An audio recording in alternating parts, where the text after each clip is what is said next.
So then, now I'm going to give you an interior tour of this Peugeot e-2008, and we'll run through everything inside.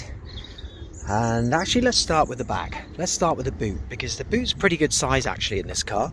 Just underneath here, we open him up, and there you are. Pretty good size boot, I think. I don't know the exact amount of litres or any of that stuff, because I'm not a professional car reviewer. I'm just a normal guy, just showing you these cars as I get them.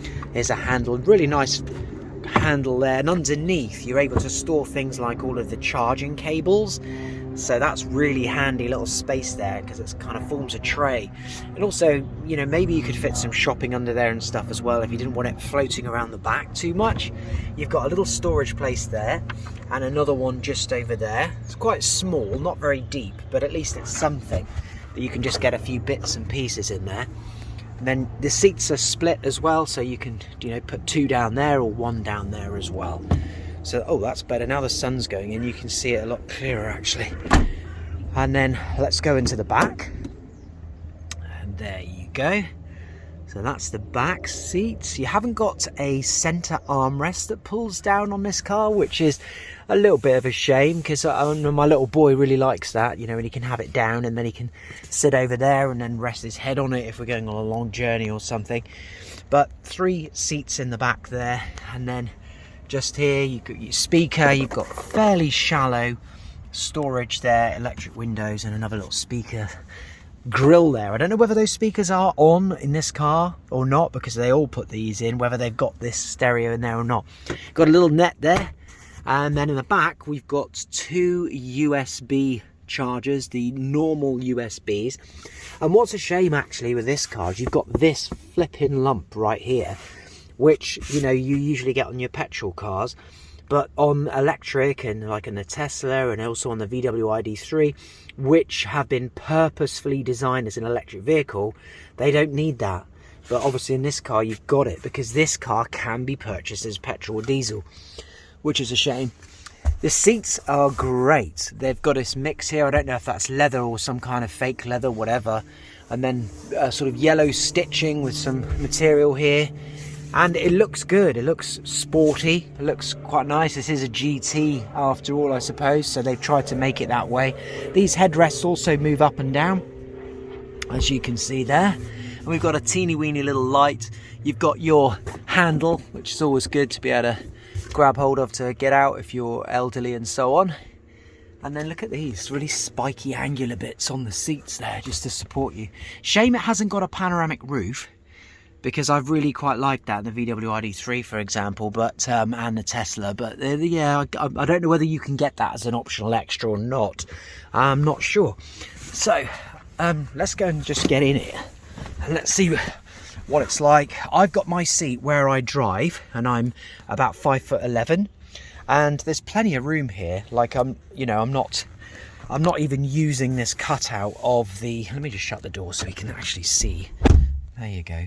So you can see here there's a cutout in the back of the seat, but I'm able to just sit here normally, and even if there wasn't, I wouldn't be touching the back of that seat, and it's positioned exactly where I want. So quite happy with that. There's the interior from this angle, and it's a really good looking car. I think this is a good angle here.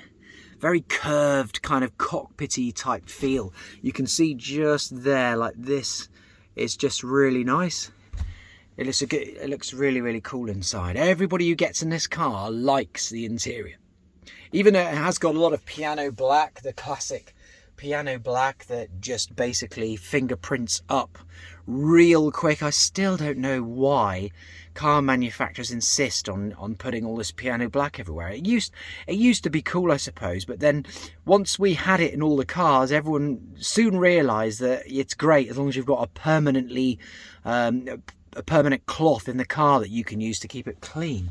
That's the thing. Otherwise it just looks pretty rough quite soon. Windows are quite good on the back here, so from a passenger I don't feel. I actually am a little bit claustrophobic, but in this car I'm not really feeling it sat in the back here, so it feels all right. Not too bad at all. I'd be quite happy as a passenger in the back here. No worries. So let's move into the front and talk about the other stuff. Hey, if you like this video, do me a favor, just press the like button and subscribe if you want more videos about this as well. So here is the driver door. So we've got our window lock, all the window switches, and then mirror control just there. And I managed to get this, which is quite a large sort of bottle, inside the door. So I don't know if you do that too, but I want to be able to get my whole bottle in there. If I leave it like that, it rattles about. So I usually have to just sort of lie it down a little bit. But here, these door storage areas are actually quite small. They are pretty small. And then you've got your flash Peugeot badge there, like that. Little pedals, and let's get on in. This highly unprofessional video. Here we go. So down here then, drinks holders. You've got one bigger one and one small one. The small one, I was able to fit a Costa cup in there actually earlier on in my drive. You've got your drive mode button just there, which you can change from eco to normal to sport. Sport unleashing all of the 100 kilowatts of power this car has. And then your electronic parking brake, and then just here your gears. And then you can just pull back like this to go to drive and neutral and so on. And then to reverse, you just pinch these two things here and then push it forward. And then also you'll see the B there, that's for the regenerative braking. You can pull back again once you're in drive and it will switch to B. The only way you'll know is by on the dashboard, which, do you know what? There you go. Ooh, let's turn that off. Hopefully you can see the dashboard there, but you will see where it says P right now, you'll also see a B there once you've got it into regenerative braking. There's the main 10-inch screen, I think it is. Which it's good, it's clear, and it looks real nice, but it's still weird and laggy to use. But let's come on to that in a minute. And then steering wheel. I love the steering wheel. You need this flat top, because as you can see, okay, I'm going to put this up to my head now. There you go. I can see that screen, but the only reason I can see that screen is because this is flat. If this was fully round, it would be right in the way. So they've needed to do that, and it's a good job, because you can't move this at all. This is fixed. With the VW ID3, when you move the wheel up and down, this moves with it, the speedo and everything. So that's quite good. But with this car, it's fixed. So you're going to have to find a position of the wheel that will allow you to see, and for you to be comfortable driving. So I've managed to do that, and it's been no issue for me, but I could see that some people may find it difficult to get everything right, depending on your size and height and everything. Let's move over to this side here. That's just for the steering, the lane warning button just there. I don't know what that is. I think that's probably the alarm off. By the look of that, I would say that's an alarm off button just down there. And then you've got your grills here for your air, which is good. Nice and easy, classic old ones. You can shut them by pushing them all the way to the right or left, or you can just angle them like that. And then you've got your start stop button just there. On the steering wheel as well, you've got a volume control, SRC, which stands for source. You've got your phone button and everything. And you can also change this here, you can change the iCockpit, as it is known in Peugeots. You can change what appears on there. There's a lot of control over that. And I might do another video on just that, because you can't particularly see that well in the sunlight, and there's quite a lot of different things you can do with that. It's pretty cool because it's 3D. You won't be able to see that effectively in this video, but that 0 just there is kind of floating forward from what's behind it, and it looks really good. As my 19-year-old said when he looked in there, he said it's sick. So that means it's good for us old people. And then here's your screen, as I said.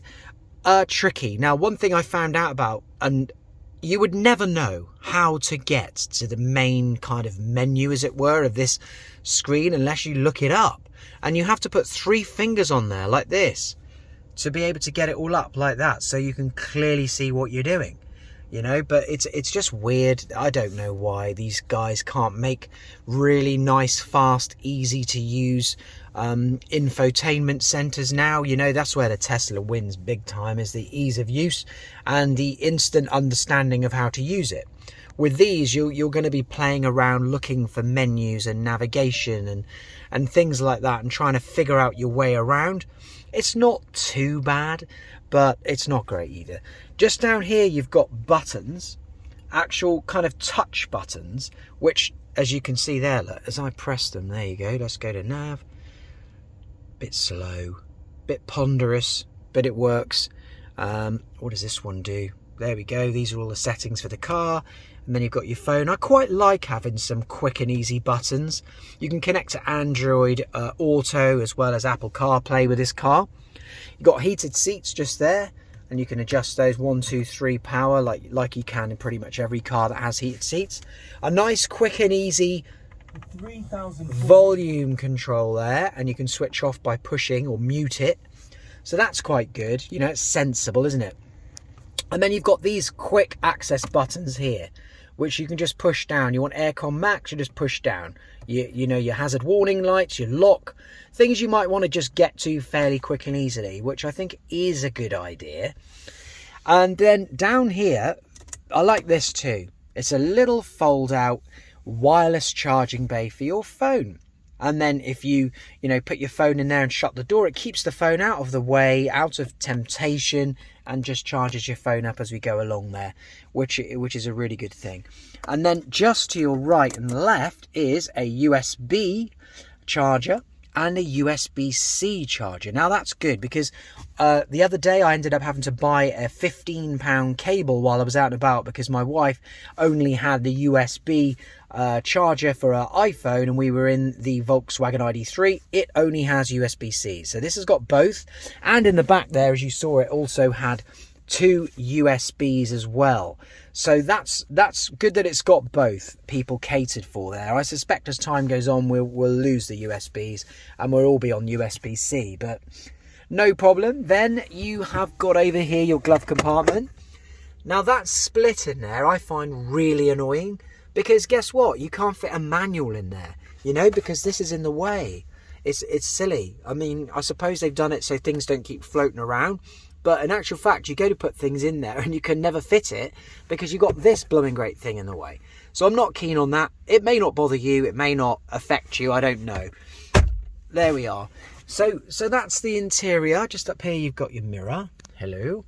And then behind that, because this car is with Onto, they always fit a small camera. They've got a bit smaller actually just behind here. Never bothers me, and I am bothered by things, little niggles, but this, because it's hidden behind the mirror, it doesn't really bother you. But it takes a picture every 17 seconds and then sends the picture to them so they can see where the car is in case you decide to run off to Africa with it or something like that. So there's the view in the back. The window at the back is not that big, but no problem, because with this unit, if I start it up, hang on, you've got a reverse camera, which I quite like actually. I'm just putting my foot on there. There we go. Bing. Let's just see what happens now. We stick it in reverse. There you go. So there's your reverse camera, and it attempts here, you can see it attempts to kind of put you in the zone. And then the reverse camera's not massive, but it's good enough. It's not bad at all. I quite like the reverse camera on this. The stereo system's pretty good, but I think I'll do another video perhaps on this, and I'm going to try and master it first. Try and get a good grip of it, then I can talk you through it properly. Let's just do the 3-finger thing there a second. There we go. And that's the interior, I think, of this Peugeot e-2008. If you've watched my other videos, you'll know how I get it. If you watch my other videos, you'll know how I get it. Sorry, I'll take my sunglasses off. I always feel a bit rude talking to you in sunglasses. So yeah, you'll know how I get it. I get it from Onto. This is $5.99 a month, everything included, insurance, all the rest of it. You can get £50 off if you want to have one of these cars. I think I say $5.99 all in, with no deposit. Just get your card, order it, it turns up. It's that easy. Brilliant. You can hand it back the next month as well if you don't like it. However, I really do like it, and I'm actually going to keep hold of this for a while until they come out with something else that I'd like to swap to. You can just swap cars whenever you want, so it's dead flexible. And I fell in love with the whole concept about 2.5-3 years ago with Onto, when they were called e-2008 actually. And I've only ever used them ever since. I'm a nightmare with admin. I always used to forget things, you know, with my car, with insurance and MOTs that needed doing and all of that stuff. And so for these guys, they just take care of all that. So for me, it actually works really, really well, and I just put it all through my business as well, which you might want to do if you're able to do that, if you've got a business. If not, you won't. So there we are. If you like this video, please do like it. If you want to subscribe, that would be great. Glad to have you. I'll be doing more videos on this car and all electric cars. That's all I ever do is electric cars now, and I'm going to be getting more cars in the future. If there's any videos that you would like me to do, then just ask. I'll do them for you, as long as you know, there's a few people who want them. And I'll just do as many videos as I can to help you make a decision as to whether or not any of these electric cars are for you, including this, the Peugeot e-2008. Thanks for watching.